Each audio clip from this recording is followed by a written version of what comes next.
Hello and welcome to this first video in the Microsoft Educator at Stonyhurst course.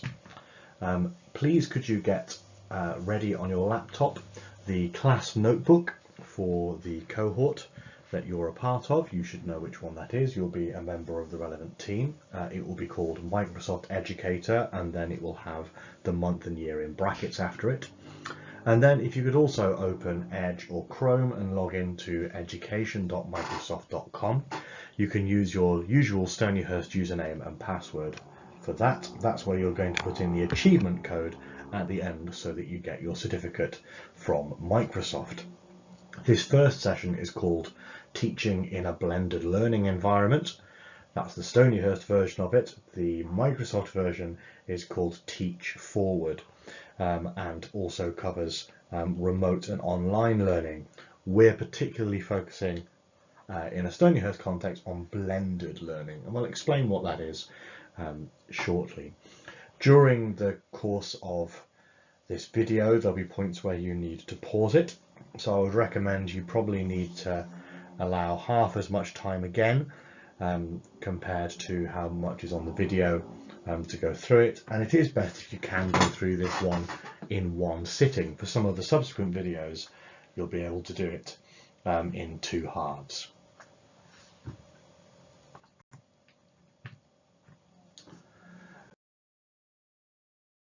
So this 4-video course is designed to lead to Microsoft Educator status. The videos or the PowerPoints and activities, if you're attending some of the in-person sessions, are designed to put a Stonyhurst spin on the Microsoft material that we get given. So a lot of the material you'll see today is provided by Microsoft, but I've translated it into the Stonyhurst context and in fact also into British English, since it's all supplied in American English.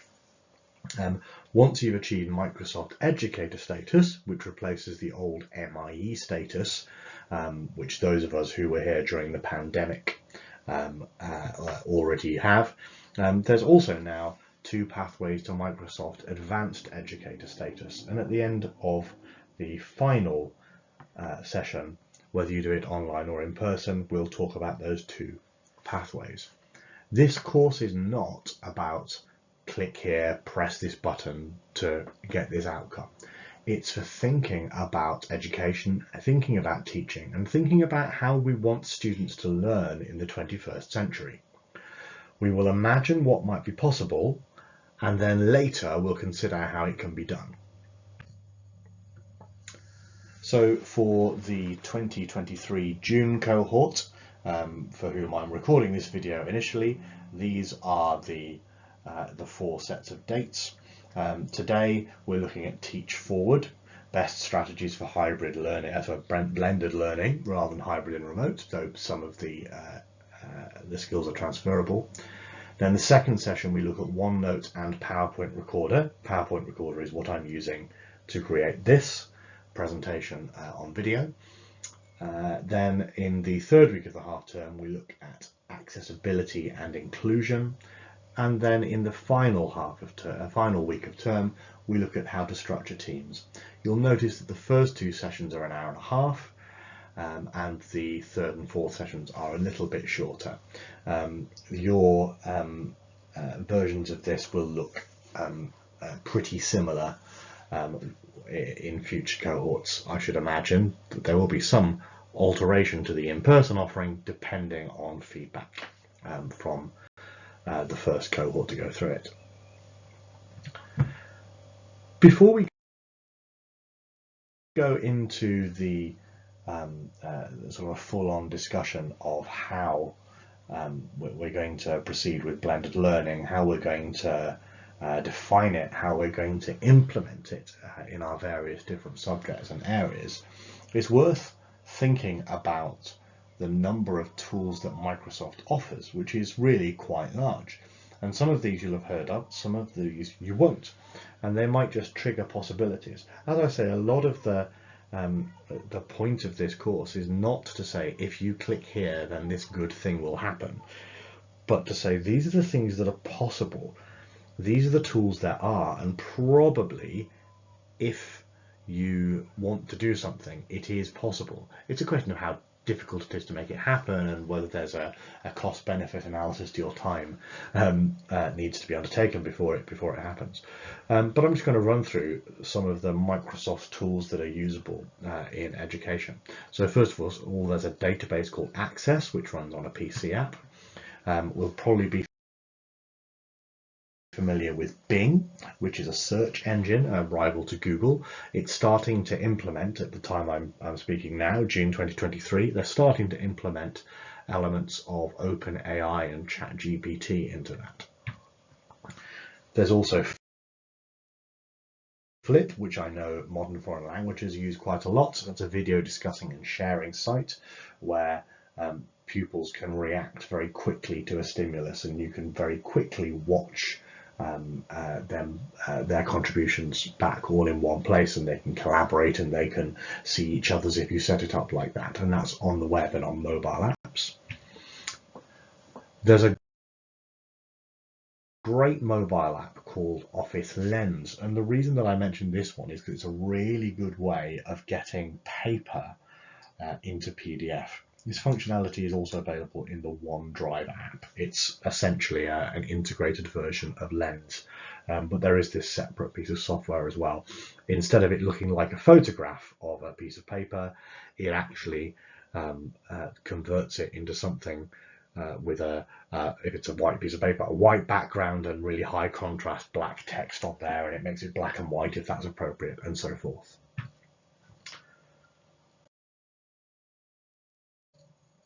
Not a lot of people know this, but LinkedIn is actually owned by Microsoft.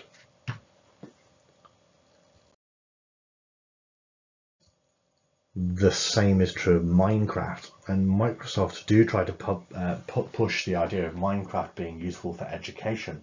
I'm not sure in the 13+ context how useful it genuinely is, but those people who teach figures and runs may want to have and explore.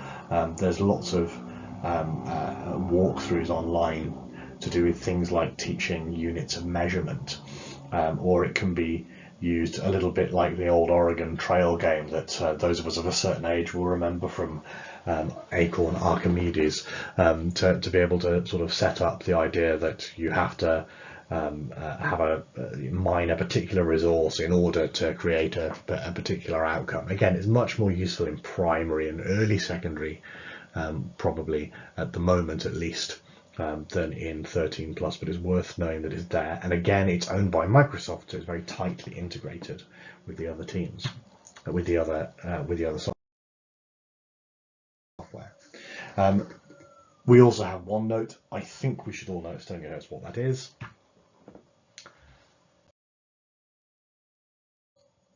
The same goes for OneDrive. We should probably know what that is by now, I should hope.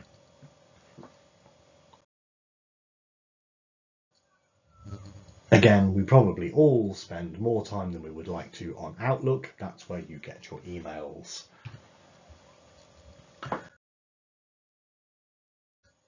This is a less well-known one, and it's called Power Automate, and it links apps together to automate workflows.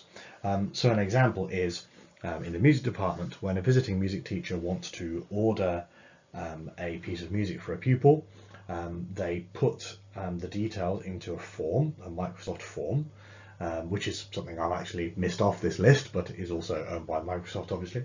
And they put in the name of the pupil and the name of the book, and then they press submit.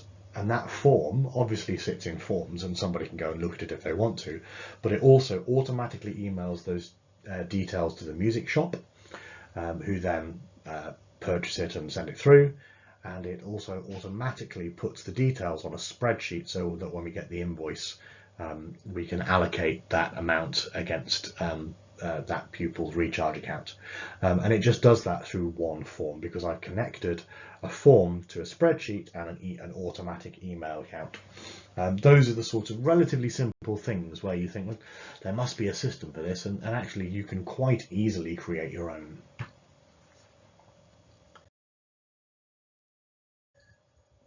PowerPoint is probably one of the core things that we are aware of as educators, but there are some clever things that it does now beyond just putting text and pictures on screen, which we can explore as we go through the next few weeks.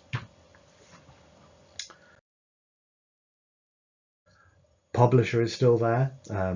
It allows you to put images and text on a page exactly where you want them, then send it to somebody or print it out. It's not a complicated idea, but sometimes if you're creating a more complicated worksheet that you're going to print out or send to PDF, it is just a bit easier to get everything where you want it than in Word, which sometimes tries to be too clever for its own good.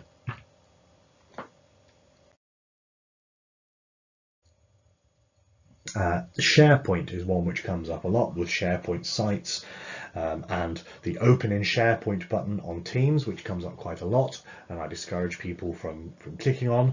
But essentially, that's the magic behind OneDrive and the Files tab in Teams.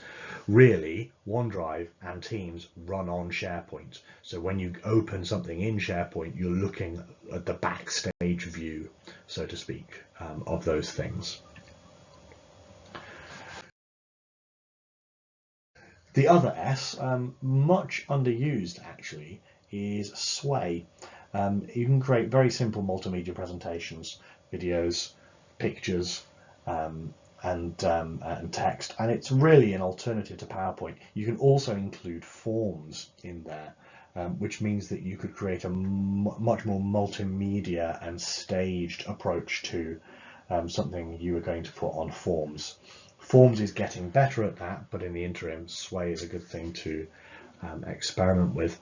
And for things where you want to integrate forms or you want people to be able to go through it at their own pace, it's a good self-paced alternative to PowerPoint. Though again, PowerPoint, you can now integrate forms into that, so it's becoming a little bit less it has less of a USP now.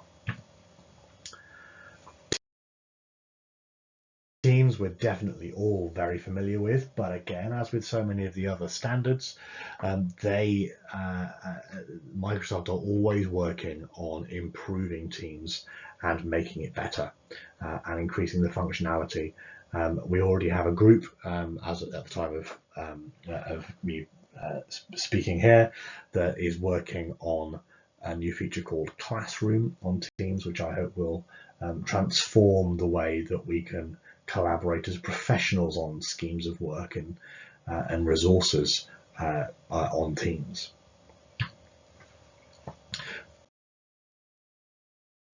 There's also quite a neat little to-do list, a task manager. It's something worth exploring from an administrative point of view within departments, actually, because you can allocate activities to certain people and monitor whether they've been done and update the status to say it's half done. And so on. It's probably a really good alternative to writing out an action point on a set of minutes, which you then send out 3 days later, because you can just type it in as you have the meeting, write in the minutes that the action points are on to do, and then send it off, and they're done by the time the minutes come out, actually. The last two are probably very familiar. We've got Word,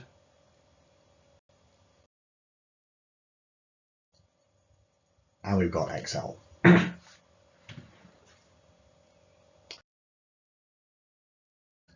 There are so many of these tools. I'm not trying to scare you. The point is that if you think it should be possible in a modern school, if you're saying it's 2023, I should be able to do this, you probably can.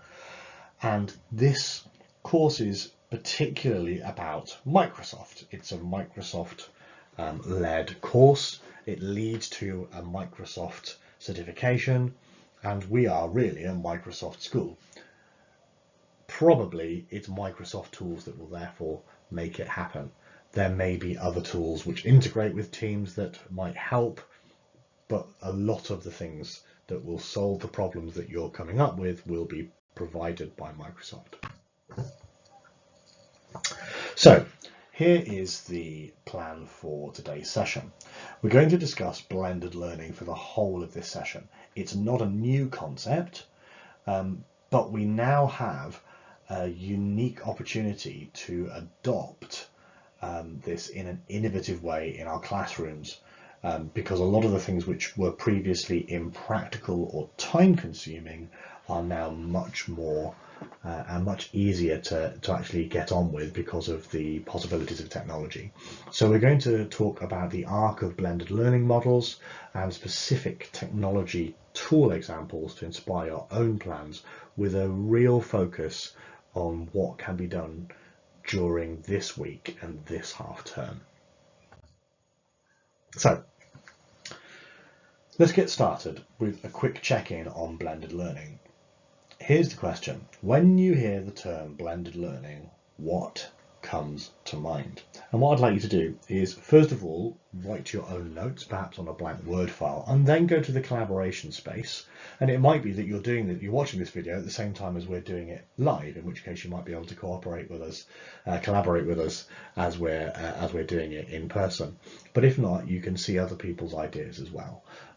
So do have a look there in the collaboration space. If you're not a member of the team, please could you pause the video, email me, and then come back to the video once I've put you in the team, because it's really important that you keep a log of the things that you've been doing throughout this video, rather than just leaving it in some Word files. And it gives me a record of who has really engaged with the video as well. So if you pause the video now and go and do that, and then come back in 5 minutes or so. Okay, so you should have written your own ideas on this now, but this is kind of the official Microsoft version, if you like, the correct answer that they're giving us. And it's education in person plus online educational experiences. That is blended learning, and we've been doing it for decades, but implementation across the board has been challenging for many reasons. But we now have a tremendous growth in access to technology and an interest in crafting technologically integrated learning opportunities. Added to that, the idea that at Stonyhurst now, for the first time, after the pandemic, for the first time, we have the ability to make sure that any course materials we want to go home with a pupil actually do go home with them, because they can be on their laptop. That wasn't always the case, and that's assuming that they do actually take their laptop home, but if they don't, they can access it on their phone. So what we're trying to do through this course is trying to build the capacity of you, the teachers who are looking to increase the engaging and individualized learning experiences, and using technology to increase the interaction between the teacher and student in class time, but also potentially outside class time. So a lot of the problems with blended learning models in the past were that materials or access to teachers asynchronously were quite difficult. So if a pupil wanted to catch you about a query about some studies, they had to come and find you during the day or come to a clinic, whereas now they could post something on a chat which you could then answer, and that would mean that other pupils would be able to find that and see it before they come and ask you the same question, which increases the experience, the quality of the experience for the student, and it decreases the amount of time that needs to be spent on it by the teacher. And sometimes there's an initial time cost to set up.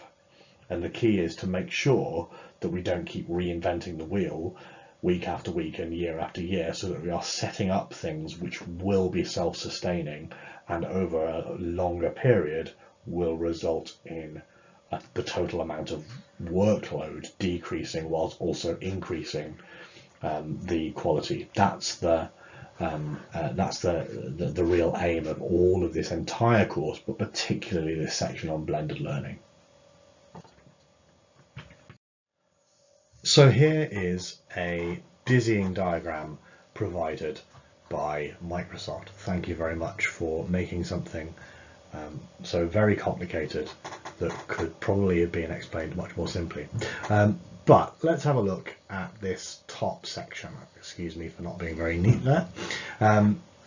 Face-to-face learning and online learning. Those are the two things that we're fundamentally talking about. When you're in a room with some pupils and when you're not with them.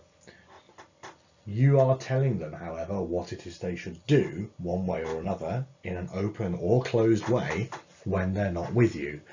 And that is where Microsoft really comes into its own. It also helps with the face-to-face learning, though, and we'll come to some of those ideas shortly. So, face-to-face, there's traditional teaching, and we won't go into whether that word traditional is being used pejoratively or not. We'll just allow it to do its own work, but also technology-rich instruction. They're not necessarily in opposition. It is absolutely possible to have technology-rich traditional instruction, but it depends on what we mean again by traditional. On the other side again, you've got informal online learning and full-time online learning. And we have tried full-time online learning at Stonyhurst, as many of us will remember, and it wasn't perfect, but there were lots of things that we learned from it, which we are now implementing. But there is also this idea that actually it can be less or more directed. So it could be that you're asking pupils to explore the huge amount of resources which are available, or perhaps a selected few websites or articles, or YouTube videos or a podcast or whatever, things that are only available online. Or it might be that you're asking them to do specific tasks online. Answer this question, yes or no, multiple choice, true or false, or write a short paragraph, whatever it is. When you combine these, that's when it becomes blended learning. And I think in the past, blended learning has generally been used to mean that there's some element of homework or something that's self-starting about it, including flipped classrooms have been one of the most popular ideas there. But now the way that we're using it here, it's specifically face-to-face and online learning together. And of the models that are listed here, the four models, we have the rotation model, which is not really entirely relevant to Stonyhurst, because what they mean by that, or Microsoft mean by that, is that you might have a set of online activities and a set of offline activities, and the pupils participate in those at physical workstations in the classroom. So you've got a bank of 10 PCs, but you've got 30 children. So you have 3 activities, one of which is online, and they're completed by 10 kids at a time, and then you rotate every 20 minutes or during an hour lesson or whatever it happens to be. Or it could be that you have 2 classes for the same subject running at the same time, and one of them has the lab for 2 weeks, the computer lab, and one of them has the lab for the next 2 weeks. So that's the station rotation and lab rotation model. The flipped classroom is something that I think we've probably all come across. And essentially what you do, rather than delivering the content in the room with the teachers, with the pupils there, and then sending them away to do the practice questions, you get them to engage with the content online, traditionally through reading or a video, but it can be much more interactive nowadays. And then in the classroom, you help them with the follow-up work. Of course, that relies on them having actually engaged with the content over the studies period. And then there's individual rotation, which Microsoft describes as giving students an individualized playlist that they work through. So it might be that you've got 10 activities which lead to a particular goal, but some pupils may require an activity or 2 before they can start activity 1, and there could also be some extension activities which replace a couple of the middle repetitive ones. And with assignments on Teams, it's increasingly possible to set those kinds of groups of tasks for discrete groups of pupils without them knowing that they've got their own work actually. And the next one along is a development really of the flipped classroom model. It's the flex model, where the primary instruction is online delivery, and then you enrich the delivery in the in-person session with small group instruction, group projects, individual tutoring as you need to do, and of course a dollop of independent work for people to be doing while you're doing, as a teacher, those things. Then the a la carte model is a bit more to do with online, full-time online learning, and that the courses and the instruction is entirely online. And you could do that physically in the building, you could do that off-site, but that accompanies other experiences offered at a physical learning centre or at a school. So that opens the possibility that you could have entirely online academic education, but that co-curricular might be based in schools. That's not really relevant to us. We're definitely a physical school. Anybody who's visited our website sees that the physicality of our school is one of the great attractions of it. But that is a way that it may develop internationally. And then there's this fourth model, the enriched virtual model, where students are required to have in-person learning sessions with their teacher, whether they're flipped or not, and then they complete the remaining work with the same teacher assessing the work, and they complete that work remotely. So the idea is that it's about a sort of set them off, set the plate spinning, let them go, and they've got lots and lots of content to help them, but fundamentally they need to ask for help if they're going to want help. Now that's the kind of instruction that will be familiar to those of us who've done distance learning masters recently, and I know there are a few of us, where you get given the content, you get given a deadline, and there are lots of opportunities to go to seminars and to network with your peers, but fundamentally it's down to you to actually actuate those. Now, if the last half hour or so has brought you out in a rash with all of the technical terms, now is the time that you can relax a little bit. Here are the four things we're going to look at for the next few minutes. We're then going to look at assessment afterwards.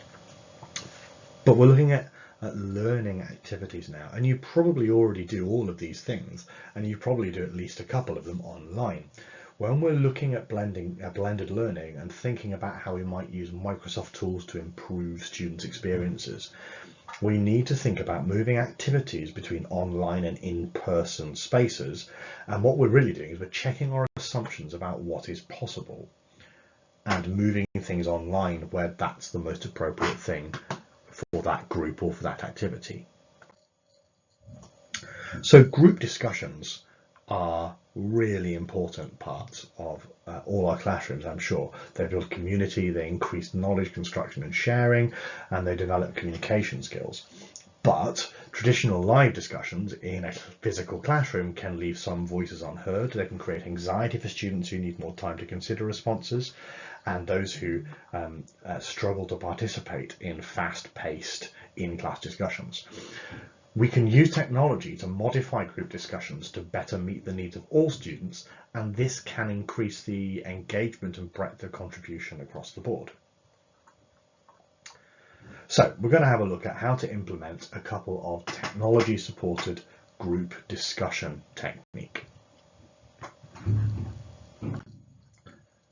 First of all, here is an example. It's a tracked Socratic seminar.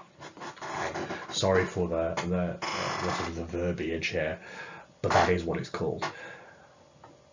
This is a blended group discussion. It's in class, it's live, but we're trying to increase engagement and understanding, particularly by students who aren't speaking. So the important thing about a Socratic seminar, which is essentially a class discussion where you ask pupils to react to each other's points, is that they have to listen to each other's points and develop or oppose them, rather than just listening to the previous person's point as a kind of having to wait to make their own point. So that the points have to link together, as I say, in opposition or extension.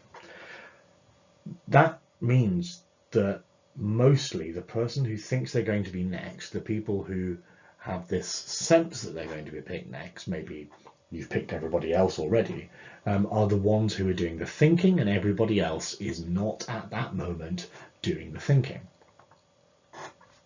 So you tell a group of the pupils that instead of speaking, they're not going to speak throughout, they're going to be the trackers. These students then have their devices open to OneNote, and they create a diagram of the discussion, adding the names of each speaker and what those speakers have said, and as you'll see in the example on the screen, the direction of travel of the debate.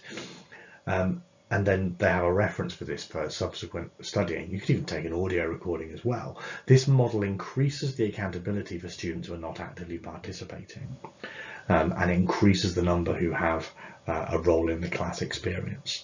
I'll just give you a closer look at that screenshot, which again is provided by Microsoft.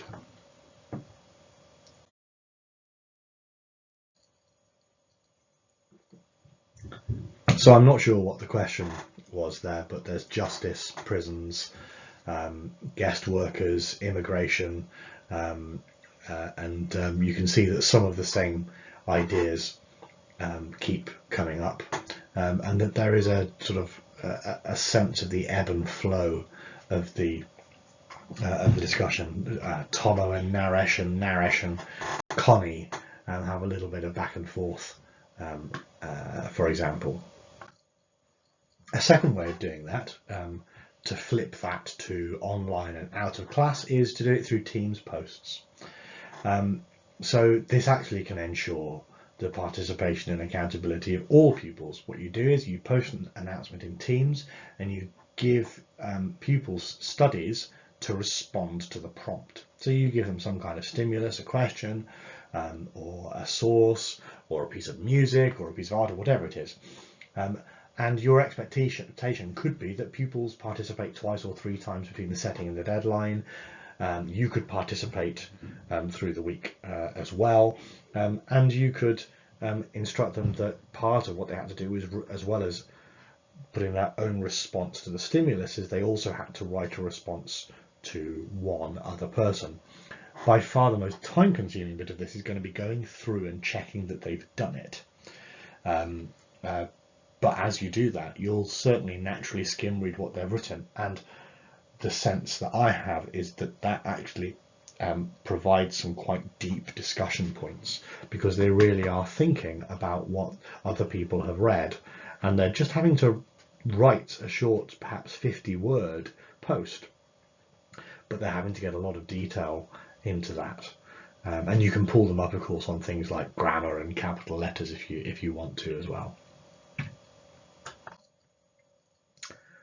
Another thing which you can move online with in its entirety is independent work, and of course we do this already in many subjects, if not most subjects, through the use of OneNote or websites such as Dr. Frost or MyMaths or equivalents in other subjects, or Century. It's really important when we do that the expectations are totally clear. When we say complete this work on this OneNote page, that's what I said. I just say here's the OneNote page, read the instructions on the OneNote page. I have to therefore make sure that the instructions on the OneNote page are clear, otherwise the work doesn't get done. But actually there's also a way of giving students agency in that, if you're providing extension work. For example, Century is obviously great for this, but also providing support at the other end for students who might need some help to access the main work. And through assignments, you can set varied sets of assignments to different groups without them necessarily knowing that that's what you've done. It's quite a powerful tool.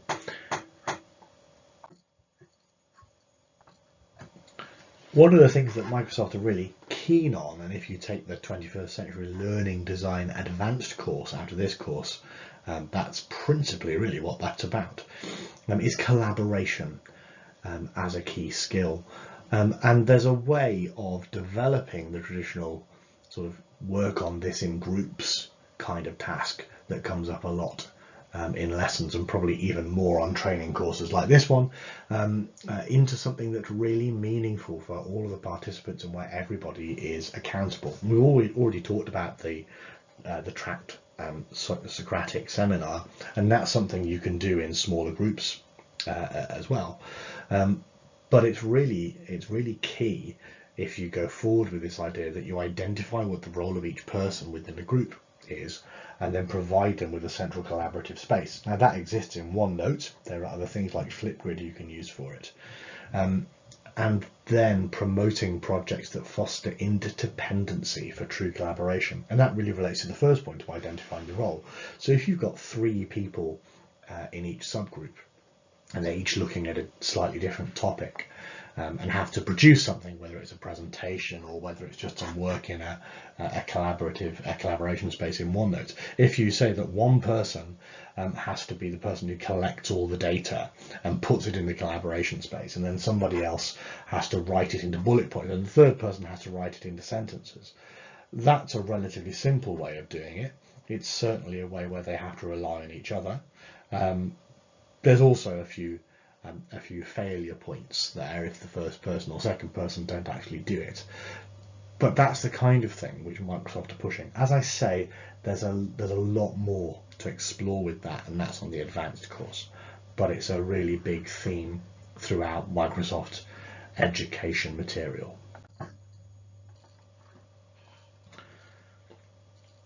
A one-to-one check-in or a mini conference is something which often happens very informally as pupils are getting on with some work, and you wander around the classroom seeing what it is that they're doing. You spot that someone's done something particularly good or particularly atrocious, or in some other way noteworthy, and you tell them about it and discuss it with them at that moment. Now that is a vital model, the sort of the mini conference. You have a pupil, you've looked at their work, you want to tell them something about it, short of marking it formally or writing it down, and so you talk to them about it, or you tell them to come to clinic if it's going to take longer. Fine. There's also a way of increasing the agency that a pupil has. So in person at Stonyhurst, we do that through the academic clinic. If a pupil on a Thursday has a difficulty with the studies you've set them during the day, they might be able to come to your Thursday clinic and ask you about it or discuss it with you.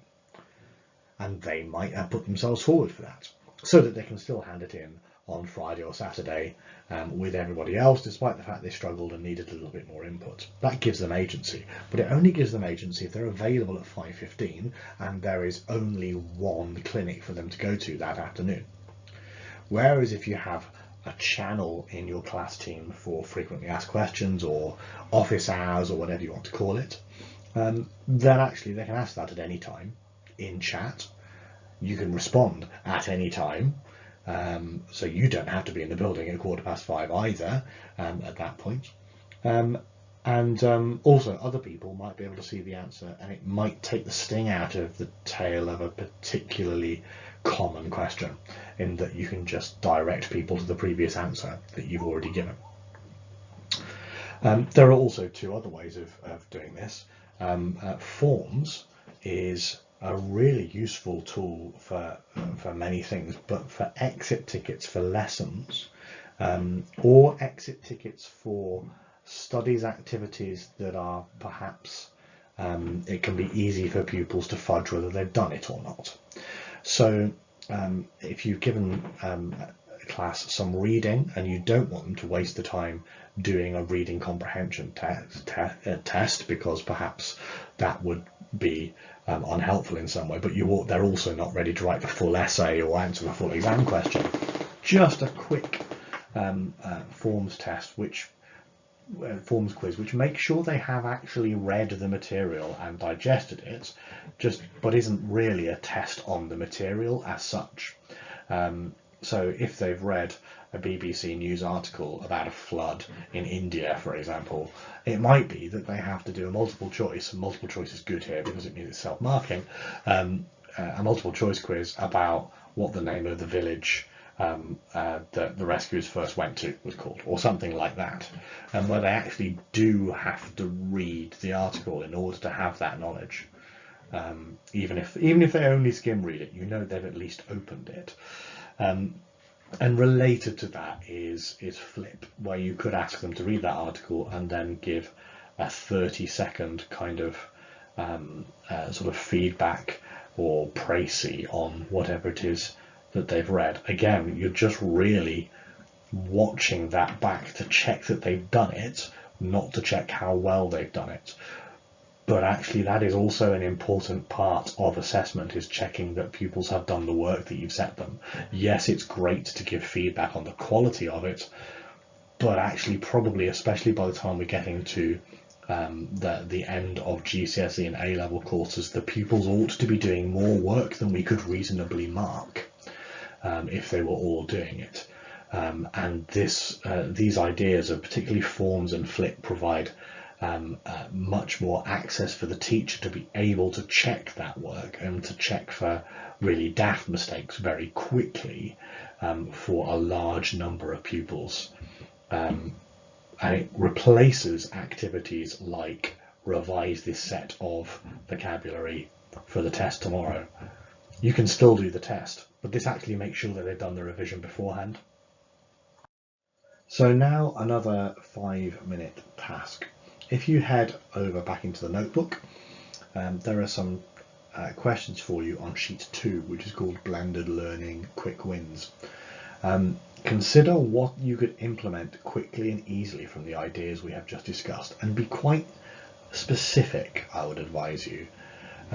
Make sure that you're looking at really specific tasks that are coming up, maybe in the next week or the week after, which you could move online, either in person or for studies. So you just take 5 minutes to do that. Please pause the video and I'll see you back here in 5 minutes. For the final section of today's session, we're going to talk about assessment. And we've sort of alluded to that with forms and Flip, but we're going to go into a bit more detail now, because forms in particular is really good at creating polls and quizzes and check-ins and self-assessments as well. A lot of it is self-marking. The bits that aren't self-marking are really easy to quickly mark, and you can mark it question by question anonymously, which means it's really easy to live mark. So you could put it on the screen.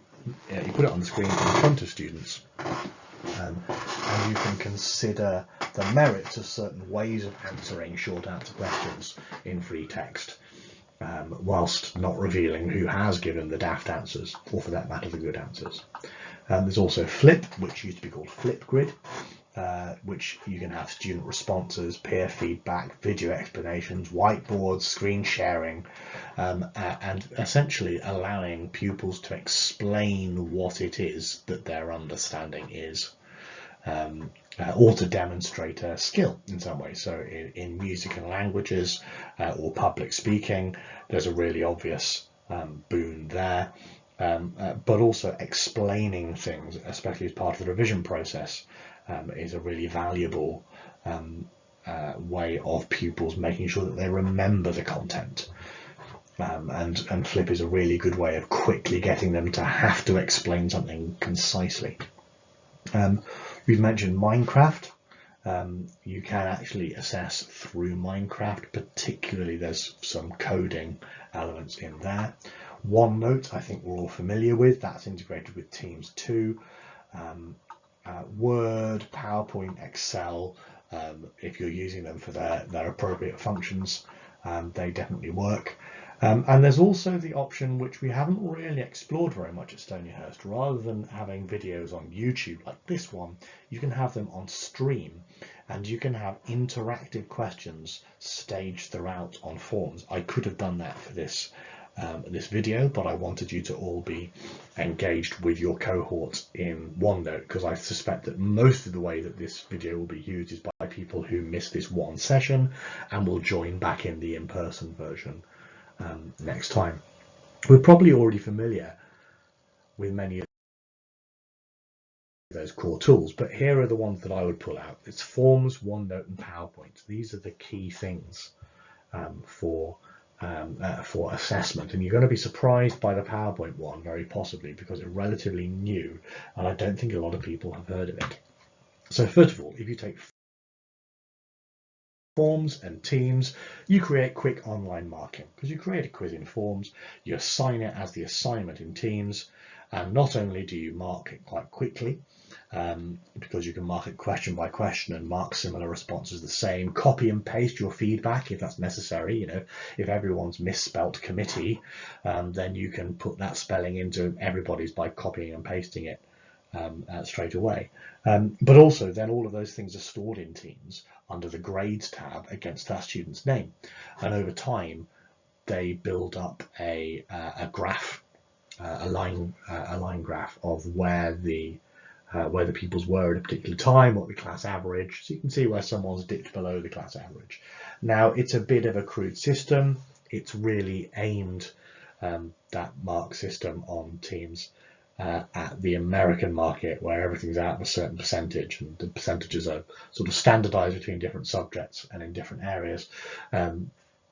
But there is still some valuable data to be had there, even if it's a broad brushstroke.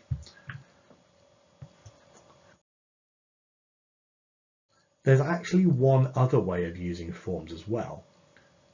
If you combine Forms with Stream, you can have a quiz related to the video, and it might be a video you import, it might be a video that you create yourself, and the quizzes are staged throughout the video.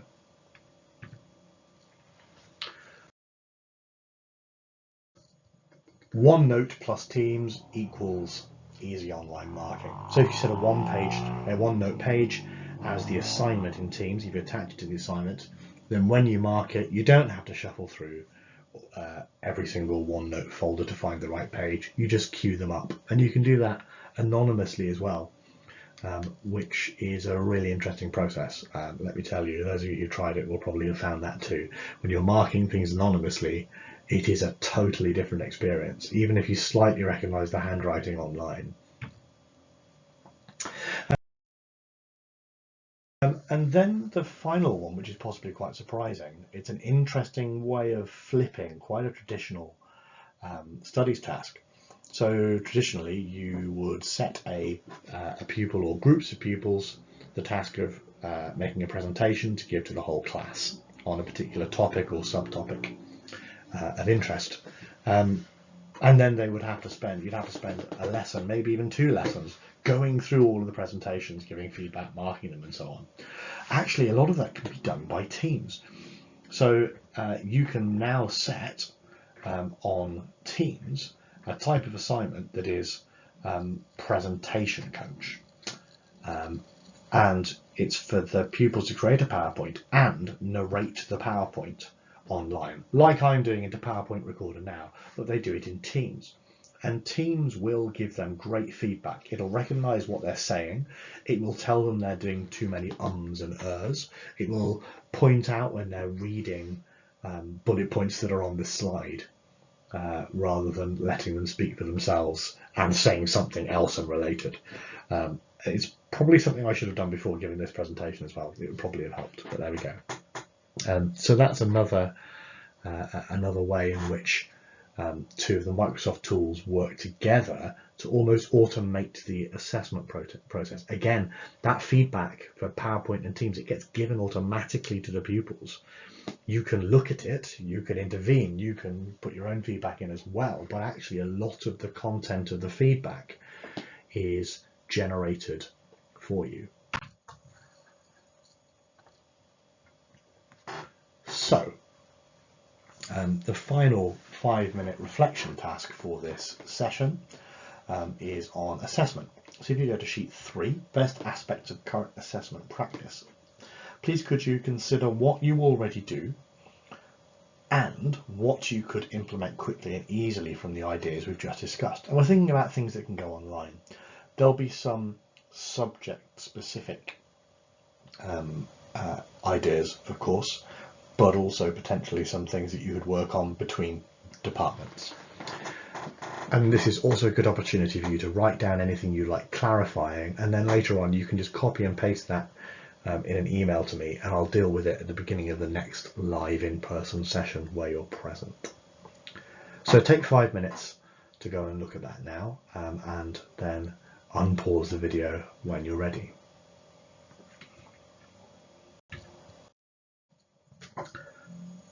So we are reaching the end of this first session, which is probably, including thinking time and writing time, taking you about an hour and 25 minutes or an hour and a half. So you have achieved something. If you've done all of the tasks I've asked you to do, if you've watched the whole of the video, then you have passed this course, if passed is the right word. So please head over to education.microsoft.com, which you probably have open if you had it open at the beginning of the video like I asked. And then when you're logged in, if you click on your profile picture or your initials in the top right hand corner of the screen, and then click on Redeem Achievement Code.